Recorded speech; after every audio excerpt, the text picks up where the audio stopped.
Hello friends. कल हम 28 अगस्त के भारतीय इतिहास में क्या महत्व है इसके बारे में आपको हम बता रहे थे। ठीक उसी कड़ी को आज आगे बढ़ाते हुए आज हम आपको बता रहे हैं कि 29 अगस्त का भारतीय इतिहास में क्या महत्व है। 29 अगस्त का भारतीय इतिहास में बड़ा ही महत्वपूर्ण और बड़ा ही अहम दिन माना जाता है और आज इससे रिलेटेड मैं आपको कुछ जानकारियाँ देना चाहता हूँ जो मुझे लगता है कि आपको बड़े ही काम का चीज़ होगा और ये आपको जानना चाहिए कि 29 अगस्त को हम किस तरह से अपने भारतीय इतिहास के रूप में गौरवान्वित समझ सकते हैं कि 29 अगस्त हमारे लिए बहुत ही गौरवान्वित दिवस है। मैं हूँ प्रकाश सर और आप मुझे देख रहे हैं शर्मा क्लासेस में। तो आइए बढ़ते हैं अपने क्लास में और देखते हैं 29 अगस्त का भारतीय इतिहास में महत्व को जाने। आज के दिन का सबसे पहला महत्व यह है कि आज 29 अगस्त को भारतीय खेल दिवस के रूप में मनाया जाता है। भारतीय खेल दिवस के रूप में मनाया जाता है और भारतीय खेल दिवस 29 अगस्त को ही मनाया जाता है।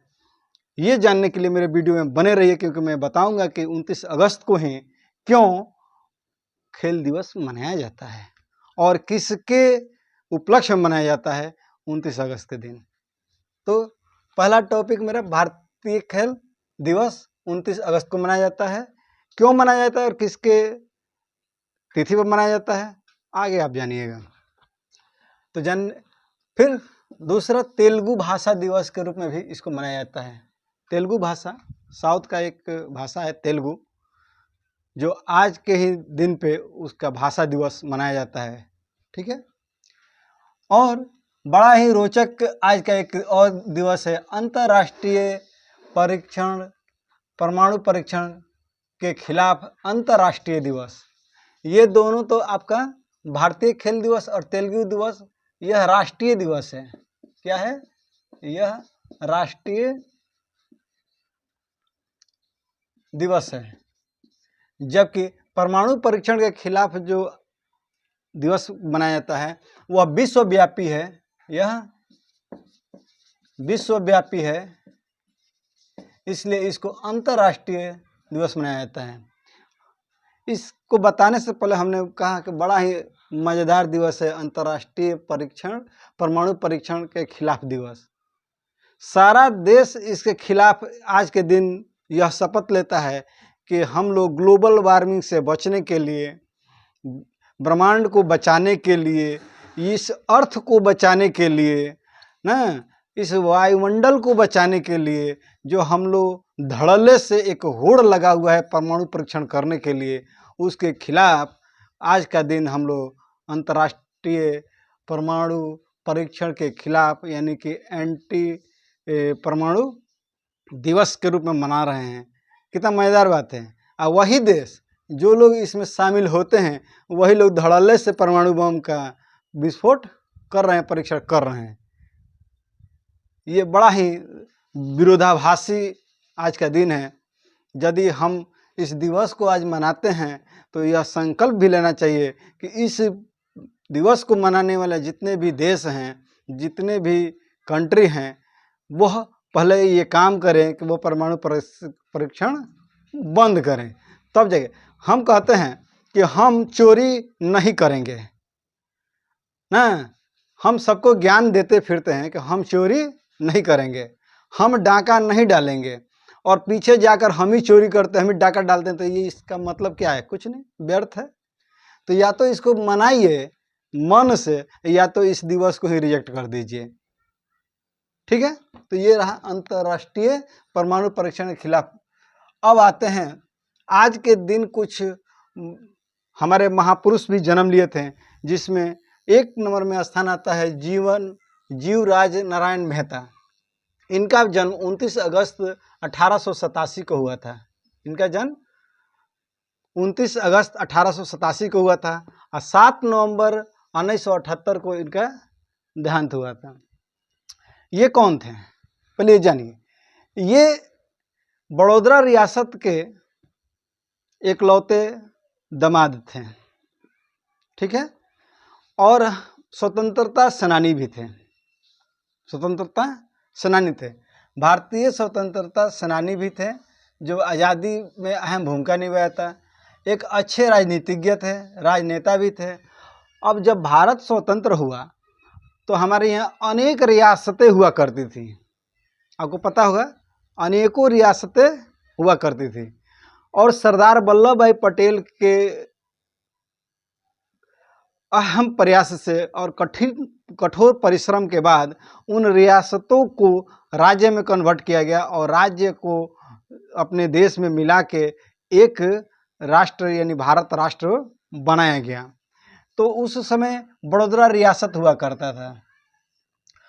तो स्वतंत्र भारत के बड़ौदा रियासत के पहले दीवान, यानी कि दीवान मतलब क्या है, प्रधानमंत्री।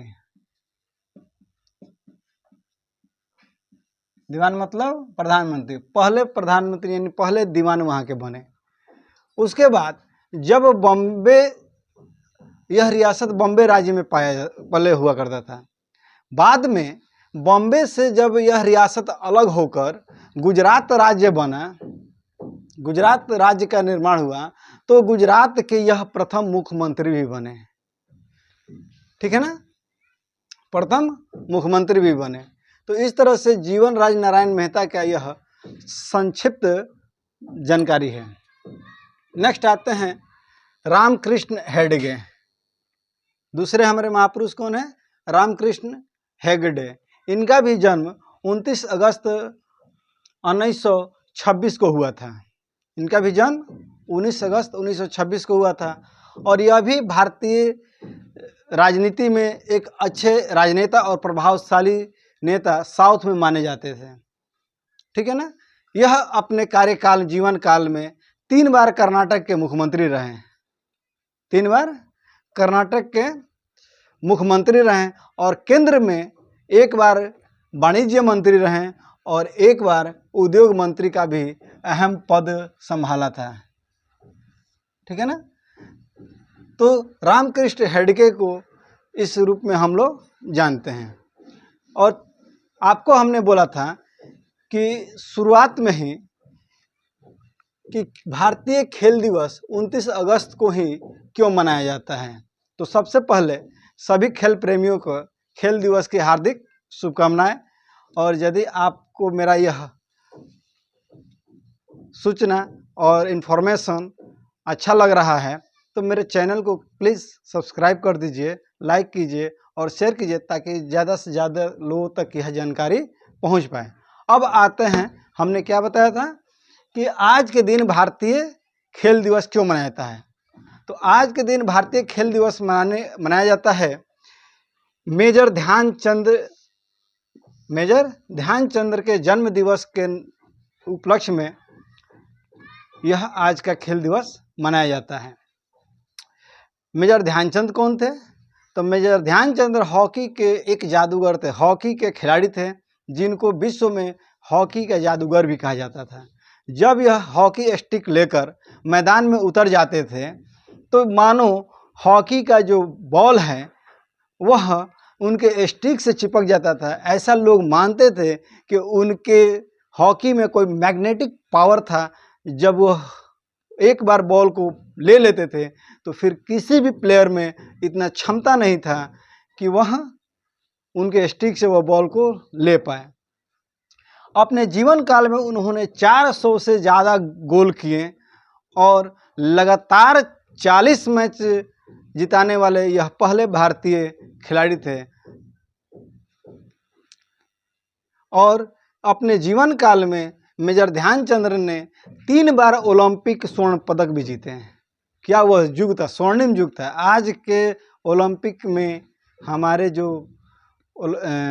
हॉकी के स्टार हैं गोल्ड तो नहीं ला पा रहे हैं, लेकिन मेजर ध्यानचंद्र से ज़रूर सीखना चाहिए, अपने स्टेमिना को बढ़ाना चाहिए कि एक वह युग था कि मेजर ध्यानचंद्र 3 बार ओलंपिक में स्वर्ण पदक जीते। पहला स्वर्ण पदक उन्होंने 1928 में एम्स्टर्डम में जीते थे। दूसरा 1932 में लॉस एंजलिस में उन्होंने स्वर्ण पदक जीता था। और तीसरा 1936 में बर्लिन में जीते थे। इनके बारे में एक और दिलचस्प कहानी है।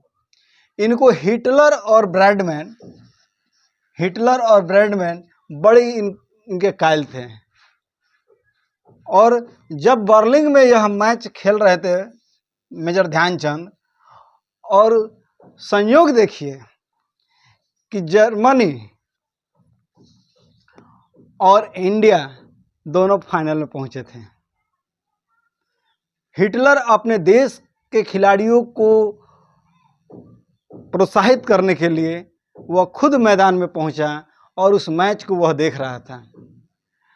लेकिन जब उसने खेल प्रारंभ हुआ और खेल का स्वरूप देखा और मेजर ध्यानचंद के एनर्जी को जब उसने देखा तो वह स्तंभ रह गया कि ऐसा भी कोई खिलाड़ी हो सकता है कि एक बार बॉल अपने कब्जे में ले ले तो लाख कोशिश कर ले विरोधी पार्टी, लेकिन वह बॉल उनसे ले नहीं पाते। और लास्ट में बर्लिन के स्टेडियम में मेजर ध्यानचंद के कठोर परिश्रम और बेजोड़ हॉकी के कलाकारी के चलते उसमें भारत जीता और हिटलर उसके मुरीद हुए।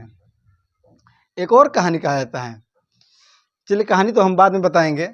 दूसरा, मेजर ध्यानचंद को 1956 में भारत सरकार द्वारा सर्वोच्च नागरिक सम्मान पद्मश्री से भी सम्मानित किया गया। और आगे बहुत से संस्था और क्या बोलते हैं समाजसेवी संस्थाओं द्वारा भारत सरकार को अलग अलग प्लेटफॉर्म से भारत रत्न देने के भी अनुशंसा की जाती है। मैं उम्मीद करता हूं कि कभी न कभी यह भी सम्मान हमारे पूर्वज, हमारे भारत के रत्न मेजर ध्यानचंद को मिलेगा। इसी के साथ ही मेजर ध्यानचंद को सैल्यूट, और मैं उम्मीद करता हूं कि ऐसा ही खिलाड़ी हमारे देश में आगे आएंगे। इसी के साथ आज का यह टॉपिक यहीं पे ख़त्म करता हूं। फिर अगले दिन 30 तारीख के महत्व को हम बताएंगे कि 30 अगस्त का भारतीय इतिहास में और विश्व के इतिहास में क्या महत्व है। तो आगे की वीडियो देखने के लिए, सबसे पहले देखने के लिए मेरे वीडियो को सब्सक्राइब कीजिए ताकि आपके पास मेरे वीडियो का नोटिफिकेशन सबसे पहले जाए। इसके लिए आप अभी तक हमारे वीडियो में बने रहें, इसके लिए बहुत बहुत धन्यवाद। जय हिंद, जय भारत।